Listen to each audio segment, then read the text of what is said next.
الحمد لله إلها ما حد سكله ومانتا مناسبة تاريخية عن حلك مدحوينها جمهورية فدرالك الصومالية أن كورو جينايو مدحوينها عصب أولا دورتي مدني حسن شيخ محمود مدني مدحوينه إلهي وحن كاغا بريايا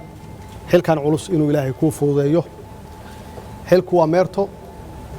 5 سنة كهر هل كان تاجنين aad igu soo wareejisay xog badan ay siisay faylashii dalka xogtoodii oo dhan ay siisay ay koow ka ahayd xogta ciidanka qalabka sida iyo waliba arrin aad muhiim noo ahayd markaas oo ahayd arrinta faylka badda dacwada muranka badda annaga iyo Kenya nagala dhaxeeyay maantana waxaan kugu wareejiyay sidaas oo kale xog aad u fara badan iyo faylal aad u fara badan oo ay ugu horeyso xogta ciidanka xooga ama ciidanka qalabka sida guud ahaan ciidanka qalabka sida waxa weeye oo ugu horeeyo ciidanka xooga dalka Soomaaliyeed iyo heerarka uu soo maray 5 sano la soo dhaafay iyo tababaradii faraha badnaa aan u furnay ciidanka qalabka sida khaasatan waxaan rabaa inaan xuso ciidamo waxaa jira aad u fara badan oo tababar noogu maqan ay ugu horeeyaan ciidankii ugu badnaa aan dibadda dalka dibaddiisa aan geynay oo dhan 5,000 oo hadda lagu tababarayo ama tababarkooda ku dhammaystay dalka Eritrea ciidankaasi tababarkoodu waxay dhammaysteen sanadkii la soo dhaafay dhexdhexaadkiisii iyadoo la rabay in la keeno dib baan u dhignay sababtoo ah xaaladda siyaasadeed iyo doorashada aan ku jirnay inay saamayso madaxweyne ciidankaas waa ku diyaar waxa loo tababaray ciidanka qaybahooda kala duwan marka ugu horeysa waxaan rajeynayaa ciidankaas inay soo noqdaan oo ay ka howlgalaan si ay dalkooda uga xoreeyaan ciidanka uga xoreeyaan argagixisada al-shabaab ciidanka dhismihiisa waa socdaa waxaan rajeynayaa sida ugu dhaqsiyaha badan in lagu soo afjaro dhibaatada ay ciidanka shabaab iyo argixisada ee dalka ku hayaan waxaan kaloo aan kugu wareejiyay sida adigu aad igu wareejisay 5 sano ka hor aan dib kugu wareejiyay in badqabka khayraadka dalka uu intact yahay sidii aan ugu imid oo aysan wax isbedel ah aysan ku dhicin arrinta badda murankeedii inay soo afjarantay ay soo dhamaatay sanadkii la soo dhaafay oo halkaas runtii aan ku guuleysanay waxaa intaas dheer hawadii dalka inaan soo celinay hantida ummadda Soomaaliyeed u dhaxaysa haday tahay dhismo iyo haday tahay dhulba inaba ha yaraatee sideedii inay tahay oo cid milkiyad aan ku wareejiyay in aysan jirin waxaan kaloo kugu wareejiyay sharcigii doorashooyinka waan ognahay waxaan soo marnay doorasho dadban oo aad iyo aad u dhib badan annagoo haysanaa sharci dhammaystiran oo maybe laga yaabo in wax yar laga bedelo oo in dalku u guuro doorashada qof iyo codka ah ama doorashada toosan si ummadda Soomaaliyeed ama shacabka Soomaaliyeed ay fursad uga helaan si ay uga qayb qaataan dimuqraadiyadda dalkan arinta Somaliland waxay ahayd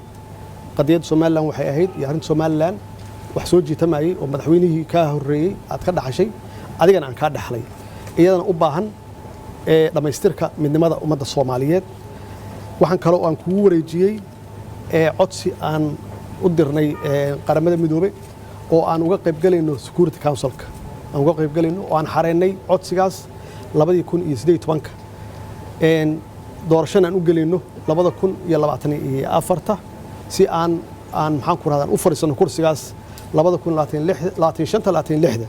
taasna waxa weeye waa legacy ama dhaxal reeb aan uga tagay ummadda Soomaaliyeed bacdama aan laga joogo 51 sano ka hor sidaan xorriyad u qaadanay aan noqonay xubin ka mid ah hal mar kaliya waxa kaloo aan kugu daray qaabka ugu wanaagsan oo lagu soo afjari karo cunaqabateynta hubkana saaran ama arms embargo iyada nafteeda ku jirta arinta ID-da waa ka wada hadalnay oo dalkan haduusan dadka aysan lahayn ID number aysan lahayn hadee waxa weeye security wax u dhimaysaa dhinac walbay dhibaato u tahay marka arrintaasna runtii meel fiican bay maraysaa oo waxaan rajaynayaa inaad dhammaystirto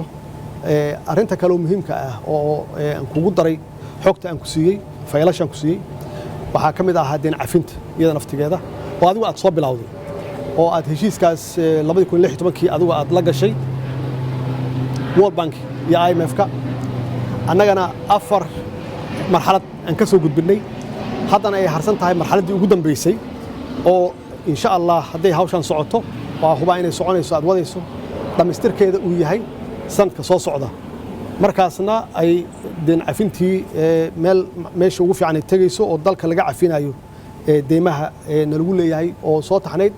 ilaa maalintaan xorriyadda qaadanay arrimahaas oo dhan waa dhaxal reeb ama legacy aan iraahdo waxaan rajaynayaa insha Allah in maxaan ku raahdaa Ilaahay ku fududeeyo shacabka Soomaaliyeed ama dadweynaha Soomaaliyeed waxaan rabaa inaan uga mahad celiyo 5 sano taageerada ay taageereen iyo sida dhow oo Soomaalinimada leh oo waaltinimada leh oo wadaniyada leh ay noola shaqeeyeen waxaan rabaa inaan la dardaarmo aan ku iraahdo inaad la shaqeysaan madaxweynaha cusub Xasan Sheekh Maxamuud aan la shaqeysaan doorashadii way dhamaatay hadda waxa la galayaa waqti shaqada uu hayo madaxweynahana wuxuu u qabanayaa ummadda Soomaaliyeed saas darteed inaan ku garab galno aan u midowno aan ku taageerno maxaa yeelay waxaan nahay dal ka soo kabanaya burbur aad u qoto dheer aad u faraweyn saas darteedna hal qof iyo laba qof waxba ma qaban karaan shacabka Soomaaliyeed ama ummadda Soomaaliyeed meel kasta ay joogaan inay garab ku siiyaan madaxweynuhu aniga ka ahaantayda waa ku garab taagnahay waxaan ka ballan qaadayaa inaan garab kuu siiyo gacan kuu siiyo heer walbaba insha Allahna waxaan ku rajaynaynaa inuu Ilaahay ku fududeeyo بسم الله الحمد